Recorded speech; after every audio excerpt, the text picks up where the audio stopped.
మీరు చేసే వంటల్లో అన్నం లేకుండా ఏ కూర కూడా టేస్ట్ రాదు మరి. మీరు ఖచ్చితంగా పాటించే ఉంటారు. ఏమిటది? రైస్ తింటూనే ఉన్నారు గదా! ఆ! ఆ! మరి మీరు ఫిట్‌గానే ఉన్నారుగా?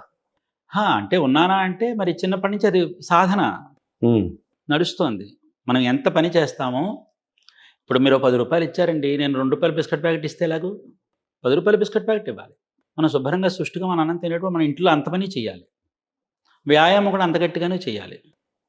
వ్యాయామం చేసొచ్చి ఇంట్లో కూర్చుంటానంటే కుదరదు. ఇంట్లో కూడా వ్యాపకాలు పెట్టుకోవాలి. అక్కర్లేని పనులను కల్పించుకోవాలి మంచి పనులు. లైఫ్ మొత్తంలో బాధ్యతకే ఎక్కువగా టైం కేటాయించిన మీరు, మళ్ళీ ఈ వ్యాయామం, ఈ ఎక్సర్‌సైజ్‌కి ఎలా టైం పట్టింది మీకు? కుదుర్చుకోవడమే. హ్మ్. ఆ వ్యాయామం అనేది నాకిష్టం. నాకు ఒక రకమైన చాలా ఇష్టమన్నమాట నాకు. ఎక్కువ సేపు వ్యాయామంలో గడుపుతా. నాకు టైం ఉందంటే వ్యాయామ కళాశాలకు వెళ్ళిపోతా. హుహు. అక్కడే గడుపుతా. నాకిష్టం. వెళ్ళకపోతే తోచదు.